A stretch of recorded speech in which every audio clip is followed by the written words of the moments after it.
much more deeper dive, especially in partnership, and we're really honored to be in partnership with the Non-Government Action Coalition, and really sending a lot of love to Corona Copeland, whose efforts and whose work is really what's in and listen. So I'm just sort of so typically, so what we have done is, this is what we have mapped out as the LAPD's architectural surveillance. How different ways, both on a human level, and I also want to emphasize that surveillance is nothing new. It didn't start after 9/11. It didn't start with the FBI. It didn't start with the Red Squads. It has always been going on. I see you, and I control you when I see you. I see your movements. So it's a form of social control in an interpersonal relationship, in a family, in a community, in a state, and on a global level. So surveillance, what we call the analog person-to-person surveillance, is very common. This is where we just added a few things that when you're doing different things, when you're in your car, when you're on your phone, when you're just kind of minding your own business, sitting in a car. So surveillance and data collection is constantly happening. It is 24/7, right? So then, how does it manifest then? This is what we created, what we call the Stalker statement.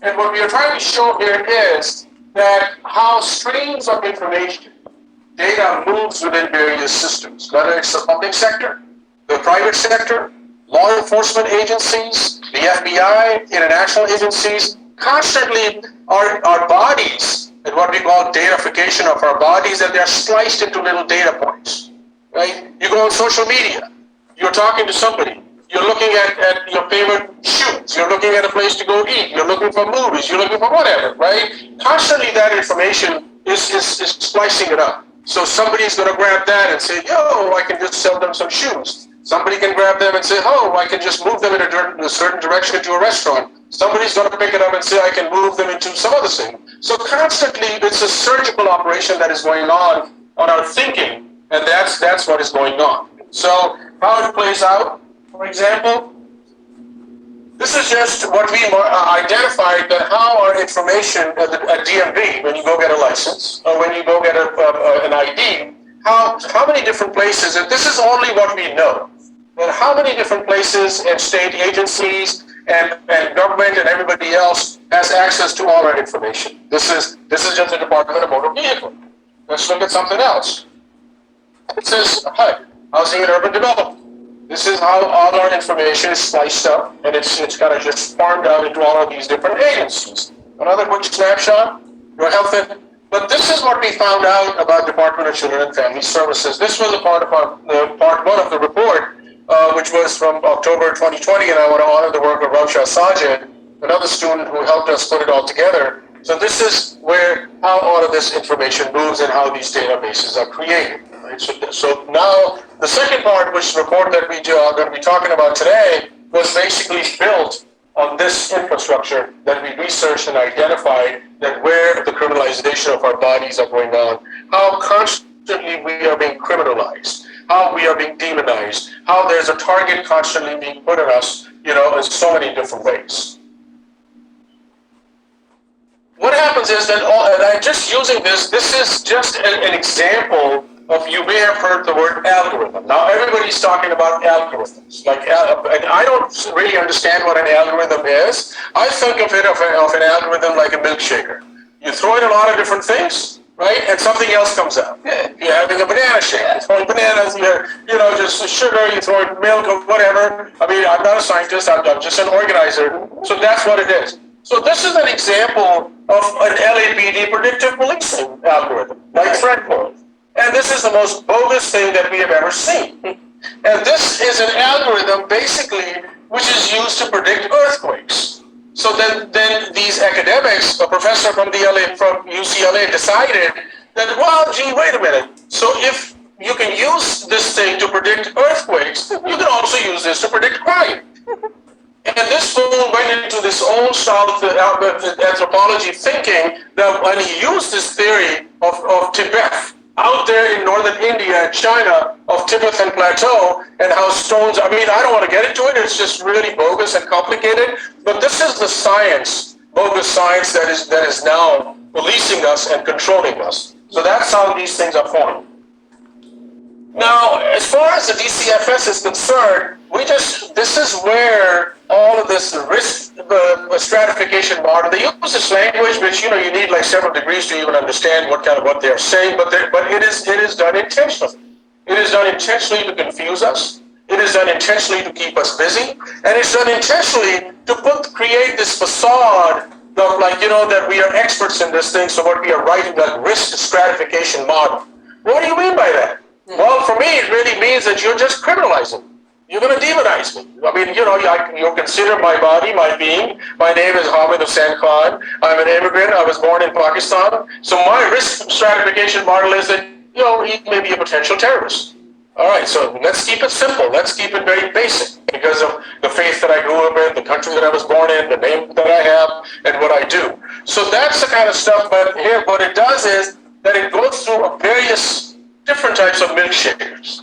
So now your information is shaken around. So, for example, the way the information is being collected by DCFS is on a very baseline level that they use in data from a million different people who have come through DCFS for many, many, many years that they've been collecting data on. Then that data is put together. Like, you bring a different data set. You bring a different data set. You bring a different data set. I bring a different data set. But they bring it all together and create that baseline.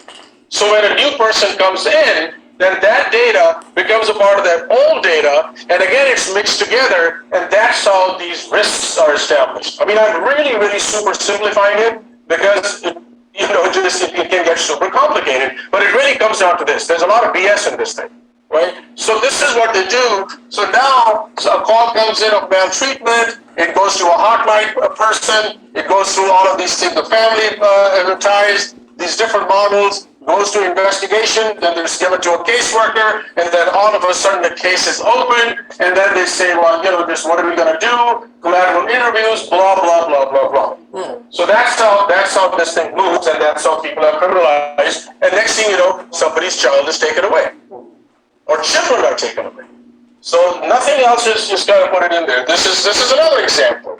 So now this is an example of how that this is a model from 2021, and it says that as of 2021, the model's coded features are predictors from such and such that included referral information date, time, demographics, prior referrals, allegations, cases, placements, and other. So a lot of different stuff is being gathered. And then this is establishing that whether you're a complex risk flag, which means that, okay, you're super risk. So we're going to it's almost a carceral thing almost being putting somebody in jail. So that's what this is doing. There are a few things that, on the same thing that I'm talking about, that can somebody read this so we can all hear what they say? Anybody? Please. The grade right there? Yeah. Okay.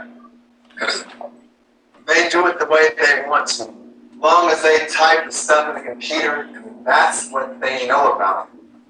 You come in there a certain day, say certain words, they type it. If you're aggressive that day, they type it. And they're not going to say the day you came in nice. The aggressive part is going to be all over. And that's the way they're going to treat you. Yeah. Now, this is the baseline. Yeah. This is the algorithm. So, so-and-so, well, I have to change 3 buses. I have to walk in the rain. I'm coming over here for some support because you're supposed to be a care facility. But then, I'm just trying to come here and I'm like, then, just because you can do that, you don't have access to a dentist, and gingivitis happens. But then again, it is seen as an intentional neglect. Yeah. It's seen as maltreatment. It's seen as violence. It's seen so again, criminalization of parents, criminalization of children, that continues to happen. Yeah. Here's a quote from a caseworker as well, that how, and they framed this in the context of during slavery, that how children were taken away. And this is what, can somebody else read that? Me? What's that you mean? Oh yeah.